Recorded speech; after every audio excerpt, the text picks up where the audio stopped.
Hello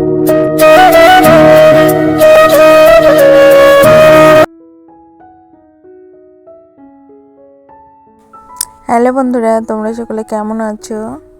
আশা করছি প্রত্যেকেই খুব ভালো আছো এবং সুস্থ। ভালোবাসা এবং ঈশ্বরের আশীর্বাদে আমরাও না প্রত্যেকে বেশ ভালো আছি। আমার সকল বন্ধুকে SM সিম্পল হাউসওয়াইফ পরিবারে স্বাগত।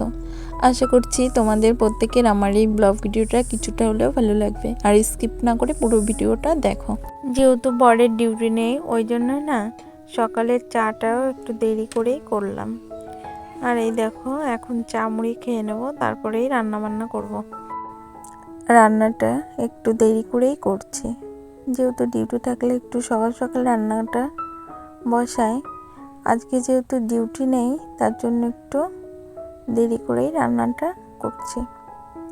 আর দেখো, সকালে অনেকটা মাছ নিয়েছে।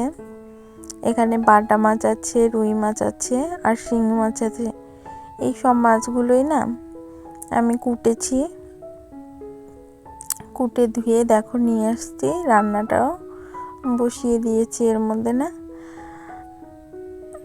হাতে হাতে জল দিয়ে উনানে চাপিয়ে দিয়েছি। এখন এখান থেকে কিছুটা মাছ রাখবো রান্না করার জন্য, কিছুটা ফ্রিজে রেখে দেবো।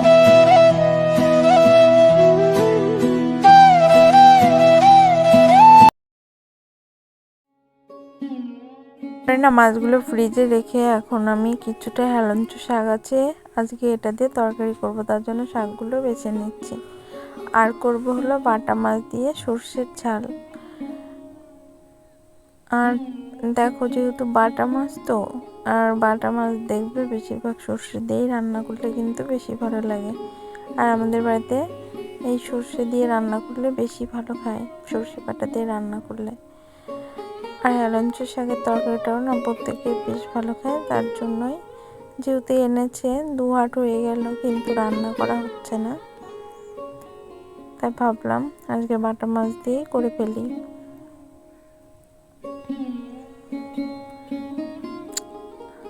আর আমি না সর্ষে বাটাটা বেশিরভাগ মিক্সিতেই করে নিই।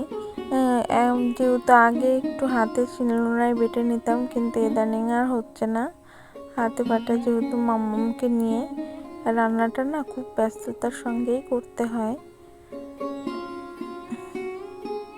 তারপর দেখো, সব মাছগুলো আমার ভাজি হয়ে গেছে, নামিয়ে নিলাম। এখন দেখো, তেজপাতা দিয়ে জিরে দিয়ে মাছগুলো দিয়ে দিলাম।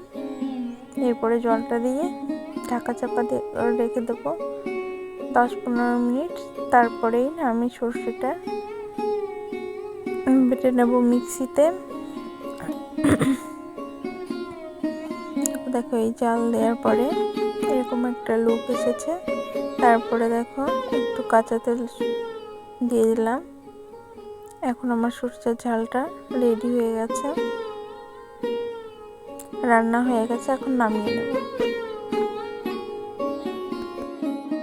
আমি যেভাবে সর্ষে বাটা ঝোলটা রান্না করি না, খেতে কিন্তু খুবই টেস্টি হয়, বাড়ির প্রত্যেকেই বলে। কেননা আমি না সর্ষে বাটাটা একটু গরম জল দিয়ে ঢেকে রাখি, তাতে কি হয়, সর্ষের ওই ঝাঁঝালো যে ব্যাপারটা সেটাও থাকে, আবার তিতেও লাগে না, খেতে খুব টেস্টিও হয়। তবে দেখো, তোমাদের সঙ্গে কথা বলতে বলতে কিন্তু আমার আরেকটা রেসিপিও রান্না হয়ে গেল। এটা হলো হেলাঞ্চু শাকের তরকারি।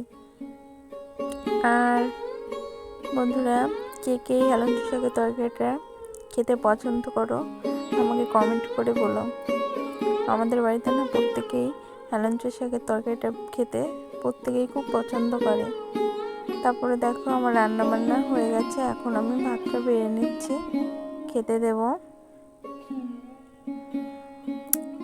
আর এই দেখো, একটু চচ্চড়ি ছিল, কালকে রান্না করেছিলাম তো, এটা ফ্রিজে ছিল, তাই গরম দিয়ে নিলাম। এখন খেতে বসবো আমি, প্রত্যেকের খাওয়া হয়ে গেছে।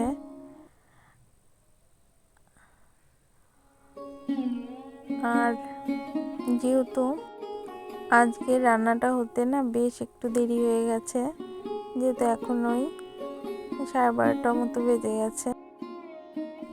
আর এই দেখো দেখো বন্ধুরা, খাবারের থালাটা সাজানো হয়ে গেছে, এখন খেতে বসে যাব। আর আজকে রান্নাগুলো না প্রত্যেকেই বলেছে যে খুব সুন্দর হয়েছে, দেখা যাক আমার খেয়ে কেমন লাগে সেটা তোমাদের সঙ্গে পরে বলছি। তারপরে দেখো এখন ওই মামামকে স্নান টান করিয়ে ঘুম পড়িয়ে দিয়েছি। দেখো মাম্মাম বিছানায় শুয়ে আছে আর আমি এখন ঘরটা ঝাড় দিয়ে নিচ্ছি, যেহেতু ঘরটা ঝাড় দেওয়ার পরেই না আমি স্নান করতে যাব। আর এদিকে আমার ছেলে শুধু ঘোরাফেরা করছে। আর আজকে রান্নাটা না সত্যিই ভালো হয়েছে, আমি নিজেও খেয়ে দেখলাম, আমার কাছেও বেশ ভালো লেগেছে। বন্ধুরা, তোমাদের যদি আমার ভিডিওর কোনো অংশে একটু ভালো লাগে প্লিজ ভিডিওটা একটা লাইক করো আর অবশ্যই কমেন্ট করে জানাতে ভুলবেন। তারপরে না স্নান করতে যাব, সেই সময় এবার ওর বাবা কিছুটা দেশি মুরগি আর মানে হাঁসের ডিম এনেছে। তা হাঁসের ডিমগুলোতে না বেশ নোংরা ছিল, তাই ডিমগুলো পরিষ্কার করে নিলাম, পরিষ্কার করে এখন ফ্রিজে রেখে দিলাম। আর দেখো আমার মাথায় আমার মামামের ক্রিম ছিল, সেটা বুঝতে পারিনি, ভয়েস দেওয়ার সময় দেখছি যে মামামের ক্রিমটা আমার মাথায়। আর তার সঙ্গে না আর যেহেতু আজকে 25শে ডিসেম্বর ওর বাবাও একটা দেশি মুরগিও এনেছেন। তারপর দেখো দেশি মুরগিটাও কেটে নিচ্ছে। আর এই দেখো অনেকটাই মাংস হয়েছে, বাড়িতে কাটা হলো। আর জানো তো বন্ধুরা, এখন ওই 4:30 মতো বাজে। দেখো আমার বাইরের কাজগুলো হয়ে গেছে, মানে যেটা গ্রামের বউদের কাজ থাকে বিকালবেলায় উঠান বাড়ি ঘর দুয়ার ঝাড় দেওয়া, সেটাও আমার হয়ে গেছে। এখন আমি জামা কাপড়গুলো তুলে নিচ্ছি। আর একটু অনেকটা জামাই না ভিজা ভিজা আছে, তাই দেখো আমার হাতে যেগুলো আছে সেগুলো পুরোপুরি ভিজা, মানে বর্ডারের ধার দিয়ে মামামের প্যান্টগুলো, আর কিছুটা শুকিয়ে গেছে। এইগুলো এখন আবার ঘরে নিয়ে যেয়ে ওই কাঠের পাশ দিয়ে রেখে দিতে হবে। আর কিছুটা যেগুলো শুকিয়ে গেছে সেগুলো ভাঁজ করে নেব।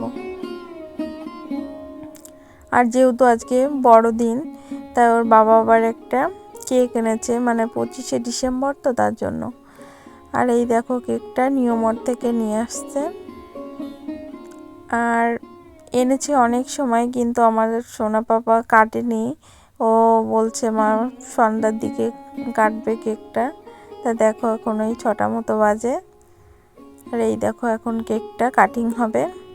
বন্ধুরা, ভিডিওটা এই পর্যন্তই, তোমাদের কেমন লাগলো অবশ্যই কমেন্ট করে বলো, আর ভালো লাগলে প্লিজ ভিডিওটা একটা লাইক করে দিও। চাইলে পারে চ্যানেলটিকে সাবস্ক্রাইব করে দিও, আমার ছোট্ট পরিবারের সাথে থাকতে পারো। আর যে সকল বন্ধুরা অলরেডি চ্যানেলটিকে সাবস্ক্রাইব করে দিয়েছো তাদের অসংখ্য অসংখ্য ধন্যবাদ।